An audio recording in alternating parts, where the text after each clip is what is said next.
All right, so today we are going to wrap up Unit 3 by talking about Europe on the eve of the Enlightenment. So, late 1500s going into the 1600s, that is Europe right before the Enlightenment, which will lead us up to Unit 4. So, the first thing we're going to talk about is the Spanish Armada, very important date in world history. So, an armada basically means a fleet of ships. And whenever you talk about the Spanish Armada, that was a Spanish fleet of ships that fought with England. So this was a battle between Spain and England in 1588, and England at this time was ruled by Queen Elizabeth. So this fleet of 130 Spanish ships, they sailed from Spain in order to invade England. Now, at this time, remember the Protestant Catholic thing was still a very big deal. There was still a lot of animosity, a lot of wars being fought over whether you were Protestant or a Catholic nation. So this fleet of Spanish ships sailed from Spain to England with the goal of overthrowing Queen Elizabeth I and ousting English Protestantism, basically restoring Catholicism to England, putting someone new on the throne who will restore Catholicism to England. All right. So at this point, remember how much England has already gone back and forth from Protestant to Catholic. So this would have made them Catholic again, just one more time switching back, and who knows, it might have even continued even more times after that. But the Spanish, with the Spanish Armada in 1588, were decisively defeated by Elizabeth's navy. They used one strategy called fire ships, which became really popular all the way up until the time of Napoleon, where they would essentially set their own ships on fire. The English would set their own ships on fire and drive them into other ships to set them on fire and sink the Spanish ships, and that worked very well. So they were decisively defeated here. A lot of the Spanish died. The rest retreated, went back to Spain, and this strengthened England, and it temporarily weakened Spain. Because remember, by this time, Spain is very powerful. The Holy Roman Empire is very powerful. You had people like Charles V who made Spain very, very wealthy, but this temporarily weakened Spain. So that's really why going into the 1600s, you don't see as many Spanish settlements in the New World as you do English settlements in the New World. Now, another war that happened a few decades after the Spanish Armada was the 30 Years' War, and this was also a Protestant Catholic thing. This was one of the longest and most destructive wars in history. This was absolutely horrendous. It took place in Central Europe, and it resulted in an estimated 8 million casualties. 8 million people died between the years of 1618 to 1648 during the 30 Years' War.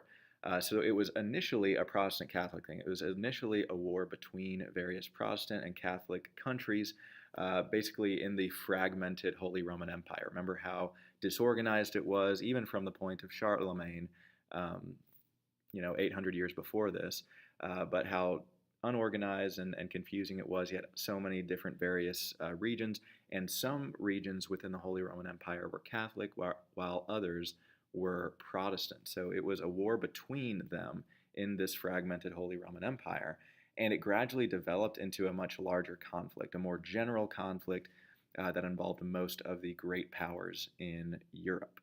So it started out as a Protestant Catholic thing, and it became more of a political thing later on. So as it went on, it became less about religion, became more about the political power of the Holy Roman Empire and France, the two major players in the 30 Years' War.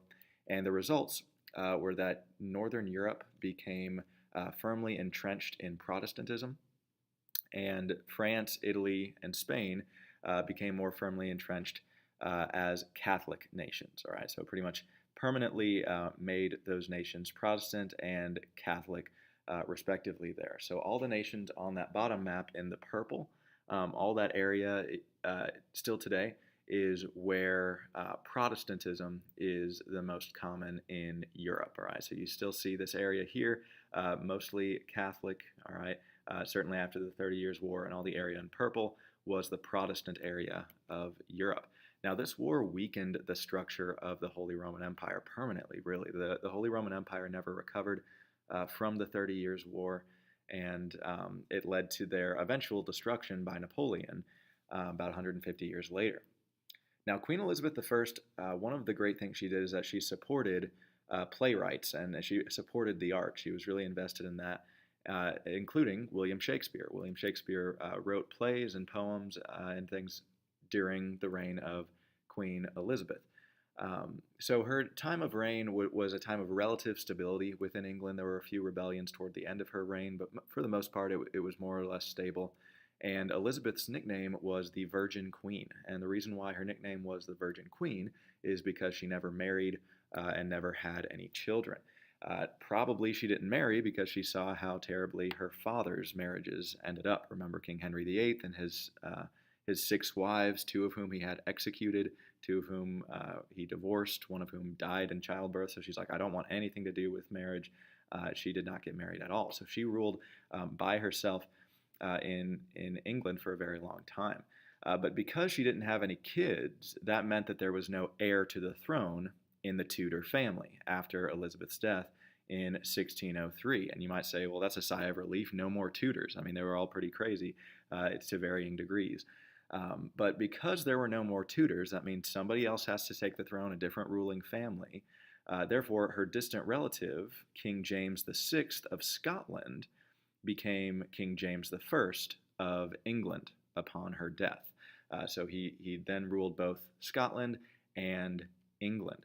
So this was the end of the Tudor dynasty and the beginning of the Stuart dynasty. So the Stuart dynasty would control England throughout much of the 1600s, just like the Tudor dynasty did throughout the 1500s.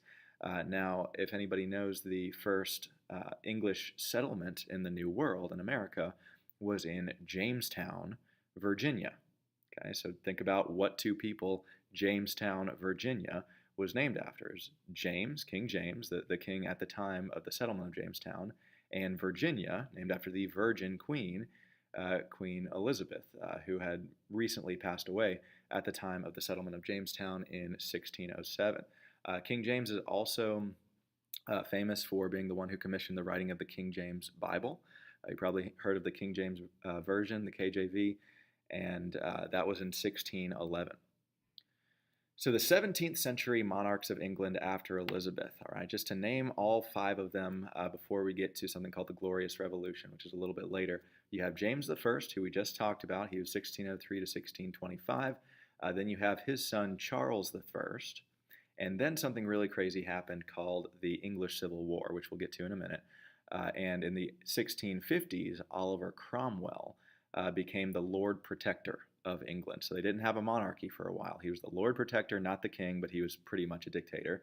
And after he got overthrown, then came Charles II, and then came James II. All right, so real simple here. It's like an Oliver Cromwell burger. Just think of it. Okay, you have James and James at the top and bottom. Then you have Charles and Charles, kind of like in the middle there, and then the very center you have Oliver Cromwell. So kind of an easy way to remember the order of the English monarchs after Elizabeth. So 200 years before the American Civil War, there was an English Civil War.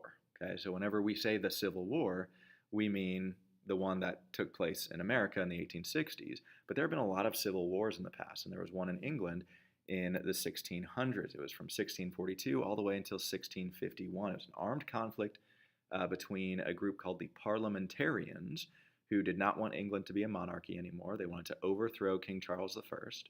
And then on the other side, you had the Royalists, who supported King Charles I and wanted to keep England a monarchy. So the Parliamentarians won this war throughout a very long struggle. And whenever they won, they killed King Charles I. They executed him, and they said that was the only way we can replace the monarchy is through the death of the monarch. Okay, so they killed Charles I and replaced the monarchy with a different form of government. They called it a commonwealth instead of a kingdom. They said, we're not going to be a kingdom anymore because kings are bad and queens are bad, so we're going to be a commonwealth instead of a kingdom. And instead of having a king, we're just going to have a protector, someone who protects us and make sure that nobody causes any harm to us because we don't want a king anymore. So Oliver Cromwell, who was a leader of the Parliamentarians during the Civil War, became the protector of the Commonwealth of England. And he had almost dictatorial power. He became kind of like a dictator. So they essentially replaced one monarch who called himself a monarch with a monarch who didn't call himself a monarch, but they essentially had the same level of power. They replaced one thing with another, and they both had absolute power.